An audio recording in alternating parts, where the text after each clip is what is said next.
என்னும் தலையணை சூட்டி செம்மாந்திருக்கும் எம் தமிழுக்கும் ஈன்ற பொழுதில் பெரிதுவக்கும் தன்மகனை சான்றோன் என கேட்ட தாய் என்ற குரலுக்கிணங்க தன் தாயை பெருமைப்படுத்தி அமர்ந்திருக்கும் ஆன்றோருக்கும் சான்றோருக்கும் மற்றும் அனைத்து நல்லுள்ளங்களுக்கும் என் முதற்கண் வணக்கங்கள். எனக்கு இங்கு பேச கொடுக்கப்பட்டுள்ள தலைப்பு என்னவென்றால், இந்திய சுதந்திர போராட்ட வரலாற்றின் தளபதிகளில் ஒருவரான கப்பலோட்டிய தமிழன் வ.உ.சி ஆகும். தூத்துக்குடி என்றாலே பலருக்கும் நினைவில் வருவது முத்துக்கள் தான். அந்த முத்துக்களில் ஒருவராக விளங்கியவர் வ.உ.சி. இந்திய சுதந்திர போராட்டின் வரலாற்று தமிழ்நாட்டின் அடையாளமாக திகழ்ந்தவர்.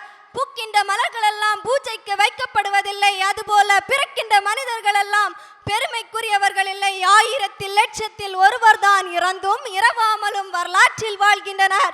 மனிதன் வரலாற்றில் வாழ வேண்டும், போற்றப்பட வேண்டும். அதுவே பெருமை மிக்க வாழ்வு, போற்றத்தக்க வாழ்வு. அதற்கு உதாரணமாக வீரனுக்கு வீரனாக, தொண்டனுக்கு தொண்டனாக, துணிச்சல் மிகுந்தவராய், வங்கம் தந்த சிங்கமாய் வாழ்ந்து மறைந்தவர் வ.உ.சி. இவர் தூத்துக்குடி மாவட்டத்தில் உள்ள ஒட்டப்பிடாரத்தில் 1872ஆம் ஆண்டு செப்டம்பர் 5ஆம் நாள் பிறந்தார். இவரது தந்தை பெயர் உலகநாதன், தாயார் பெயர் பரமாயி அம்மாள்.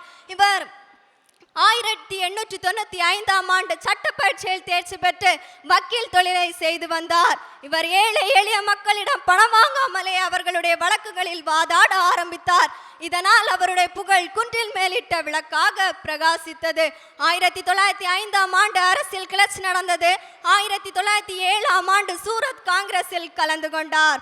50,000 ஆங்கிலேயர்களை ஒரே நாளில் விரட்டிவிட முடியும் என கோஷமிட்டார்.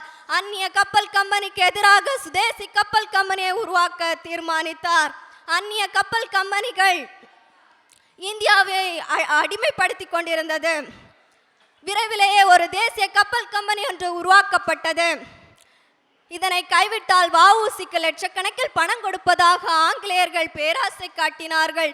ஆனால் அவரோ அசைந்து கொடுக்கவில்லை. இதனால் ஆங்கிலேய அரசு அவரை கைது செய்தது. இவருக்கு 6.5 வருடங்கள் சிறை தண்டனை வழங்கப்பட்டது. சிறையில் செக் இழுப்பது, கல்லுடைப்பது போன்ற கடுமையான வேலைகளை செய்தார். இதனால் செக்கெழுத்த செம்மல் என அழைக்கப்பட்டார். இவர் உடல் நலம் குன்றி 1936ஆம் ஆண்டு 64வது வயதில் காலமானார். வந்தால் கப்பலுடன் வருவேன், இல்லேர் வங்க கடலுள் மாய்வேன் என சூளுரைத்து சென்றதையா தூத்துக்குடி கடற்சங்கம். சொத்திழந்து சுகமிழந்து தேசபக்தன் உயிரும் இழந்தான் இம்மண்ணுக்காக. வாய்ப்பளித்த அனைத்துள்ளங்களுக்கும் நன்றி பாராட்டி விடைபெறுகிறேன். நன்றி, வணக்கம்.